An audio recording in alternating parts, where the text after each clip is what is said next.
Hi, this is Eileen Epps Hamilton with WordStream, and we'd like to welcome you to this edition of Are We Really Our Ancestors' Wildest Dream? Are we their wildest dreams?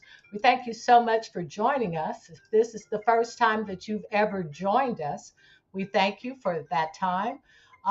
We say WordStream is really all about examining 21st century issues from a biblical perspective. And tonight we're going to be talking about, are we really our ancestors' wildest dreams?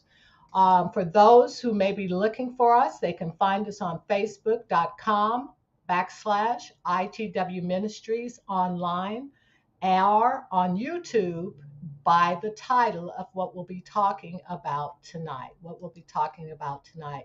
Um, and I think we have a topic that's going to be very interesting and that's going to really capture our attention. And because of that, we really want to make sure that you send in comments and questions as it relates to what we're going to be talking about tonight. So please make sure that you share those and bring those in. Share those questions so that we can make this really an exchange and a discussion.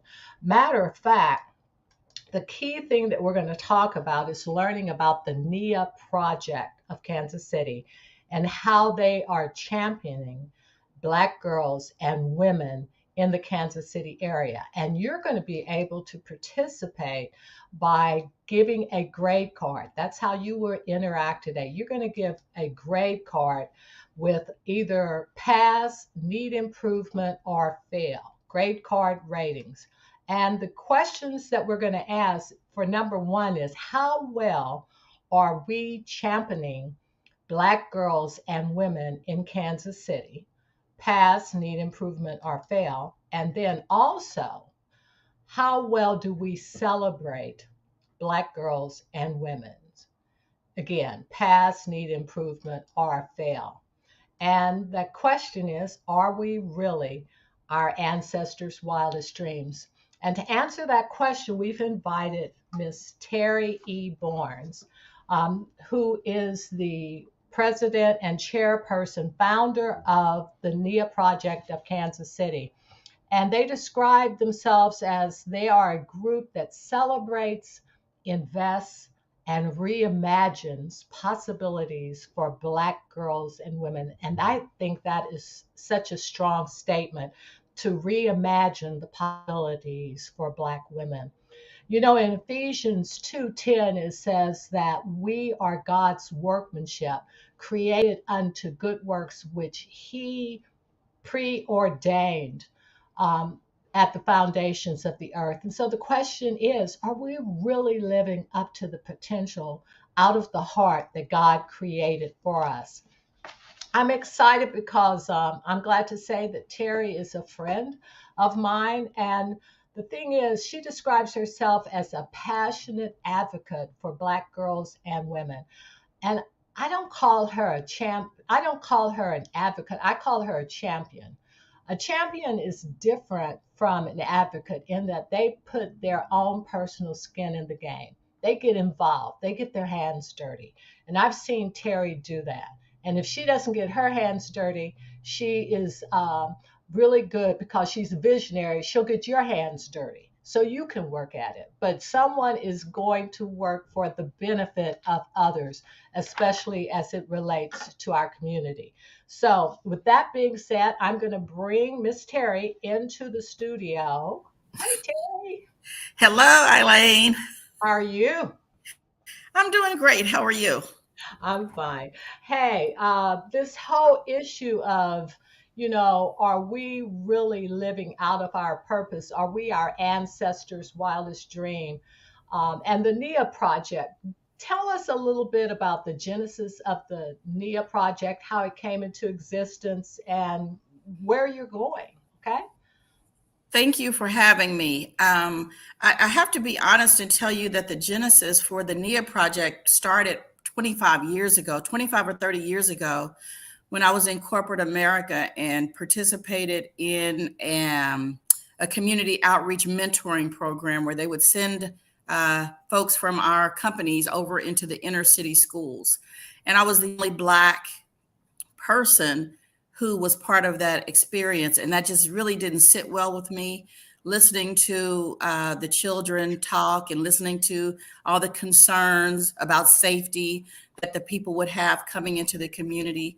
And very long story short, I went back to work, recruited some women that I worked with to start a mentoring program. And we started a mentoring program called My Sister's Keeper. Okay. All right. You shared with me a quote that you said had a great influence with reference to your passion that you have for young girls and women. And would you take a minute and I'll pull that up so everyone can see that? Yeah, this is just one of my favorite quotes. I've carried this quote around with me. I have it posted on my, when I was at work, I had it posted in front of me so that I would see it every day. And it just really resonates with me. And I think that it resonates with any Black woman who reads it. You can read it for yourself, but the center section of it just says, Black women are able to see out of their Blackness, out of their womanness, out of their poverty, and sometimes out of their privilege. And I think because of those challenges and joys that we have as Black women, we have to be able to adapt and make things work. That is not the story of other folks. And so I think that's why Black women are well positioned to contribute to solving many of the problems that we have today. Okay. And we got a comment here from Miss Tracy.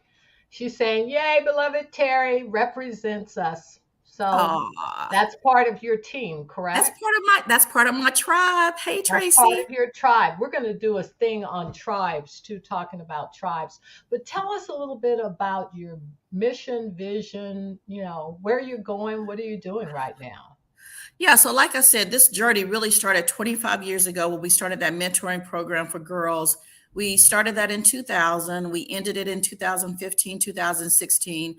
And all of us went back to work and family, and we got busy doing things. And as I began to realize that I was going to retire soon, it was important for me to continue to do work in a more formal way. So the Nia Project was what came to me. And the vision for that is for each of us to have enough. And this whole vision is debated because many people have told me that that's not clear. Nobody knows what that means. And my response is that's written for Black women. And I think that any Black woman who reads that will know exactly what it means. Okay. All right. And you said as far as your mission is concerned. Mm-hmm. So again, from the first organization we had to our current organization, the first organization was direct services. We were providing mentoring and personal development. And, 25 years later, we are older. We have a lot more experience. There are other organizations out there doing this work. And so we want to go alongside those organizations to support them, to raise money for them, because all of our grassroots organizations are always underfunded. And we want to do what we can to support women that are out there doing this work. I tell you, you've got a team just out there saying they like your vision. We've got Ms. Alma Rollison who's saying, hey, like the vision. All right. Parker Warren saying, hallelujah. Robin Jones is saying, hello, I'm here supporting my girls.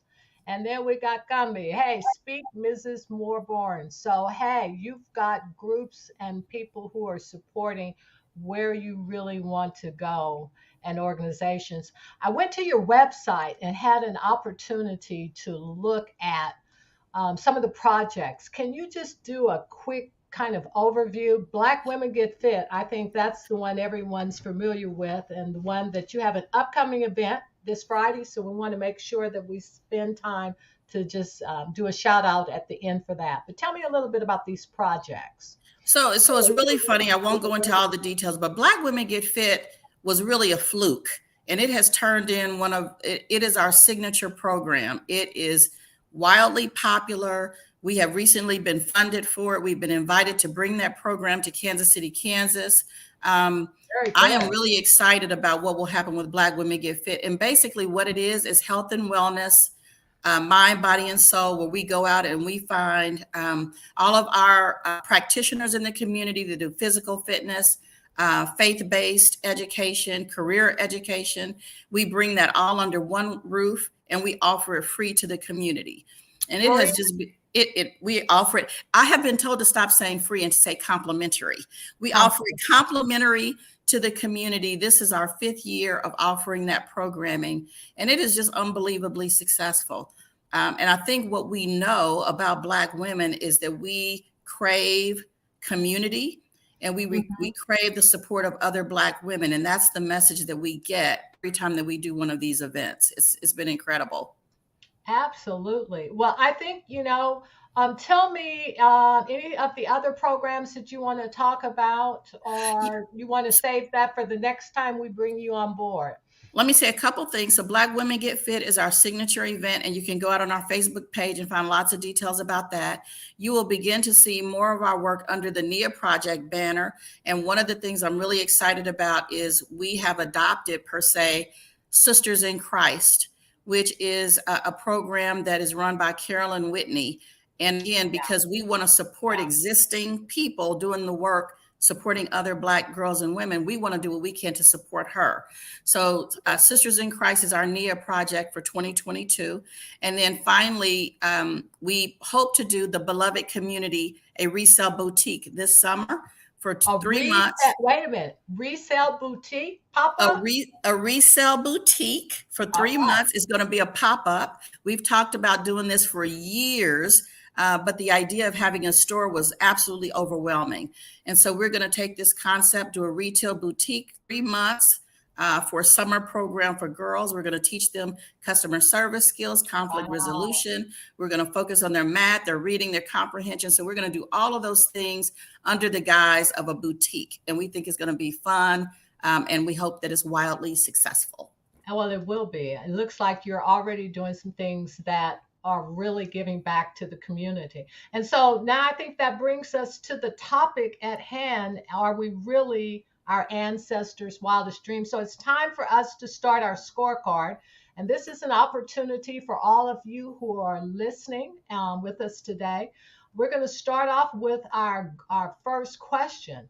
How well are we championing Black girls and women in Kansas City? And I'm opening up the comments. So tell me what you think. Are we pass?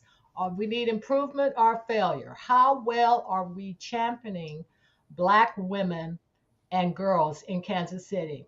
And we're waiting for your opinions first, and then we'll go to Miss Terri and ask her. Okay, Tracy, Gumby, Robin, Alma, Tracy, everyone else who's out there, we got quite a few out there. How would you rate Kansas City right now? How would you rate Kansas City? Okay, we'll give you about another minute.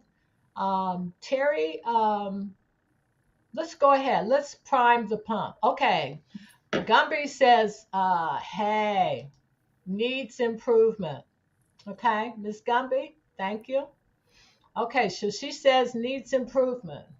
Alma, what are you thinking out there? Tracy, how are we doing? Give Kansas City a grade card. Okay, you can enter the comments in on Facebook. We'll look forward to that. Okay, Miss Tracy, thank you. Says we're doing okay, but I believe we can do much better by joining forces. And that's what I hear Terri saying, joining forces with those groups that are already out there. Miss Alma has said that what was the scoring grid again? The scoring grid was pass, which it's a P, NI is need improvement, and then F is a failure. Okay, so that's the grid again. All right. Robin Jones said, I don't live in Kansas City, but Black Women Gets Fit is a great start. Thank you. Absolutely. It's a great start, a great model for us to start working on. Okay. Thank you, Alma. Alma said, hey, need improvement. Okay, Terri. Thank you, everyone, for your feedback. I'm going to come back. Everyone's kind of familiar with how we're going to do that. So we'll come back with the second question. Okay, Terri, what do you think? So I think it's a fail. Okay. I think it's a fail. And the reason that I say it's a fail is that what I would consider a success would be programs and organizations that families can rely on. They know that they're going to be there. They know what's going to happen in the summer. They know what's going to happen after school, and that they are high quality programs. And I just don't think we see that. I think that we have the standard. So don't get me wrong. There are programs in our community that provide supports. You've got the Boys and Girls Club. You've got Big Brothers, Big Sisters. Many of our churches provide programs for young people, but there's still far too many moms and neighborhood folk who, if you were to ask them, what programs or what organizations are your daughters a part of, there would not be a consistent answer. There's not a list of these organizations that you can go to and consider, oh, I'm going to put my daughter here this summer. And the same thing for women. I think church probably is the most formal organization we have, unless you're in a sorority. Absolutely. And if you don't do that, then it's like, where do you go in order to create your tribes? One of the presentations, one of the guests that we're going to have in April is going to talk about that in relationships and saying, who's your circle? Yeah. And so we need to create these circles within the community where women can go into relationships and address some of the things that are important to us. Okay. Yeah. So our second question, here we go. You ready for the question? How well do we celebrate Black girls and women? P, pass. NI, need improvement. And F is fail. Pass, need improvement, or fail. So, okay, let's hear from everybody on this one. Where are we falling? How well do we celebrate? Thank you, Miss Tracy. Miss Tracy said, unfortunately, the trust is not present with us because of the trauma we've experienced. Wow. Good observation. Miss Robbins said, need improvement. Miss Gumby says F. Whoa, okay. You don't feel strongly about that, do you? Tracy, F. Oh, okay. Alma, F. Okay. Robin. Anderson has joined us. Need improvement. Ooh, let me see. F, N-I, F, F, N-I. Okay, Terry, what do you say? So for this one, I'd like to split them apart, because I think for Black girls, my answer would be an F. I think that when you talk about low self-esteem, when you talk about safe neighborhoods and safe environments and safety net programs, I just don't think we do enough to celebrate young girls, and that's why you find so many girls doing so many other things. So I think it's an F for girls. For women, I have noticed that I do see more recognition, mainly on social media. And so the concern I have about that is we're being recognized from our family and friends, but not necessarily at the community level or in corporate level, because that ties into your progress, your money, your career. So I still think we have some work to do there. So great to see the recognition of when folks are placed in top jobs or when an opportunity comes your way. As a matter of fact, I'm going to show you real quick. I was just telling Eileen, I was just featured this month in The Independent, which is a wonderful magazine that's filled with women and wonderful things that we've done. But, it's Women's History Month. And I think that there needs to be something in place to where we're getting that message frequently. Okay. For what you recognize will continue. If not, behavior will extinguish. Yeah. Okay, so I guess the big question then is, are we really our ancestors' wildest dream? Are we really our ancestors' wildest dream? Yeah. So, Eileen, when I thought about this question and thought about my answer to this question, you would think there would be a really simple response, but it got complicated for me really quickly, because first of all, when I thought about the question and thought of who my ancestors were, I immediately thought about enslaved ancestors. And so from that standpoint, this was an easy yes for me. All day throughout the day, I've been listening to a 51-year-old Black woman named Ketanji Brown Jackson Yeah. going through a confirmation process to be on the highest court of the land. I don't think that our ancestors could have ever imagined that we would have that type of freedom in this country. So I think the answer to that is yes. The reason I think it's complicated, though, is when I think about before slavery, and then I think about my more immediate ancestors, my great grandfather, great great grandmother, and grandfather, I would say they are probably spinning in their graves because we are not fulfilling what they would have hoped we could do and accomplish as free Black people in this country. Hmm. Well, Tracy just put up a comment, which I think would be interesting to kind of address. It says, too many of our young ladies and women don't believe they're appreciated, especially in their field of work. How can we begin to address that? How can we begin to address that? Well, one of the things that we know, unfortunately, with the COVID-19 pandemic is that a significant number of Black women are in service positions or teaching positions. And that feeling has been with us for years. And it was just really you know the word, Exasperating. that word with COVID. And employers were able to take advantage, I will say, of their employees in that way. And so after COVID, after George Floyd, after Breonna Taylor, after just some big voices in our society, folks are not willing to take it anymore. And we are beginning to demand what we believe we are owed. We're beginning to ask for what we believe our value is. And this is a new space for us. Some people do it really well. Some people don't do it as well, but it's kind of a new start in many ways for a lot of us. Okay. Tracy said, I would say more about spinning in the graves because our families are greatly divided if they exist at all. And we are. It's like going back and really establishing those relationships. One of the articles I read this past week about millennials is that on this side of what they have called success, they are finding that they are extremely lonely, and really want to go back now and develop those relationships.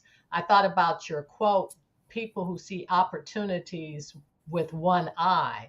They use more than one eye to see the opportunities. It's a great opportunities for us elders, and I can call myself an elder, to really step in and address these young women who are looking for relationships and being able to not judgmentally tell them what to do, but just listen to where they are and to encourage them. And I think that's our role. We've been there.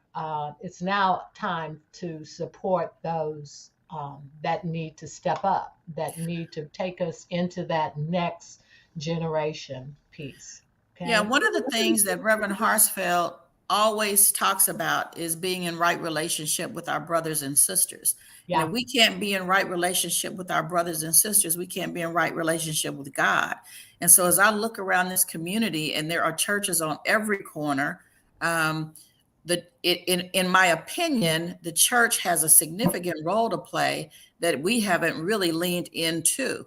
The church played a leadership role in helping Black people to get everything that we've been able to get over our entire history, particularly with civil rights. It was the churches that organized. It was the pastors' voices that you heard. It was that leadership coming out of the pulpit. And in my opinion, we just don't see that anymore. And I also think that's one of the reasons that you will find young people falling away from the church, because they see these gaps in community, and there's nobody, they don't feel that people are fighting for them in the way that we did, 25 years ago. Right. Well, Miss Gumby said, hey, Terri has mentored me for 18 years. Oh, she's sweet. She's sweet. But I do want to say the women, not I don't know who, I can see who's on the call, but a lot of the women's names that you call, these are women that have been doing this work with me for all of these years. So they have the same compassion and Yeah. drive. Yeah. There's no way in the world I could do any of this on my own. Tracy said, yes, it used to be, but unfortunately, the church has caused a lot of trauma in our communities. Yeah, a lot of the institutions that were trusted, Yeah. schools, churches, the media, all those, in looking at the various surveys, are now under scrutiny. We have Yeah. enough trauma out here. How do we address that? And one of the things that we're going to be doing also in upcoming session is to inviting a couple people in to talk about trauma, especially trauma with our children, and how do we process trauma when we live in a continual state of change and influx with all the violence and things that we see. And we, as women, especially Black women, have a tendency to just push it down. Hey, push it down and keep it moving. And Right. That's there's a what we time and do. place. That's a time and place where we really do have to begin to address it. Terri, we're down to the 4 minute wire here, and I need to really ask you this question. What is your passing final word? What is your call to action? Every time we have a meeting, Terri says, "What is our call to action?" Okay, so where do we go from here? So, what is the call to action for Kansas City? You got 2 minutes. Very simply, I would say the call to action is to get connected. Uh-huh. I know that there are people out there that have been doing this work a really long time and they are tired. Then be a consultant. I just feel like we have everything that we need in our community right on 31st Street. We've got retired administrators, we've got retired plumbers, we've got teachers, we've got seamstresses, we've got so many people in our community, and we are not utilizing them at all. So I would say get connected, find an organization that you can be a part of. If that's your church, that's your sorority, if that's the Nia Project, if you've heard anything that was of interest to you today, we would love to have you on board, because we have lots of ideas. We have lots of things that we want to do. And we would love to have people who are passionate and want to get engaged. I think that there's been too many rules around what engagement looks like. And I would argue that if you have a passion about anything, if you love healthcare, if you love homelessness, not love homelessness, but if you're passionate about homelessness, if you're passionate about education, if you're passionate about empowerment for women, there's a place for you. There are so many needs in our community. We just need to get our boots on and get out there and do the work. Okay. All right. And you had mentioned when you and I talked offline about this, about providing a list, because a lot of people, I think, would like to get engaged, but they don't know where to start. So we need the Nia Project to help us. Can you put together kind of a checklist and say, hey, here are some places where if you want to get engaged, here are some places you can get engaged? You know what? Yes, and I'll do you even better than that. One of my projects over the next 3 months is a landscape analysis of nonprofit organizations in the inner city with budgets of $500,000 or lower. So very soon we will have a list of all of the Black founded, Black led nonprofit organizations whose primary audience are Black people. We don't have that. So to your point, if people wanted to get involved in an animal rescue, they really wouldn't have a place to start. So very soon we will have a full and complete list. But in the meantime, I will take you up on that. If you give me 48 hours, I'll put out on our website a list of some things that you can do immediately to connect and get engaged in community. Okay, Tracy, you heard that. You know how Terri does. She takes on these projects, but she's got the worker bee. So, Tracy, would you please do that follow up? We really appreciate it on this end. Okay, you got 1 minute, Terri. Talk about the event Black Women Get Fit this weekend. You got 30 seconds. Black Women Get Fit this weekend is Saturday at the Linwood YMCA. We've got 6 different sessions that you can be a part of. The deadline to register is tomorrow at 8 p.m. Tomorrow. So get out there and get signed up. We've got 4 physical fitness sessions. We have 2 one faith-based and one empowerment session. So you don't want to miss it. It's free of charge. We have a great time, raffles, giveaways, photos. Come out and join us. All right. And here is where you can find Terri. This is where you can find the Nia Project. Terri at the Nia Project KC.org. You see their Facebook. You see also their website, the Nia Project KC. Hey, Terri, thank you so very much. Don't find any work for me to do. Just find some connections for me. Stop that. Stop Ah. that. All right, everyone, that's it for tonight. We thank you for joining us. If you have topics that you're really interested in and you would like to work on, or for us to address around community, well being, or lifestyle, we ask that you would consider contacting me. Let me know, and we'll get people on board and we'll just follow up on those opportunities to share. Word stream, live streaming, faith. Thank you so much for joining us, and we will see you next time we get together on Word Stream. Bye bye.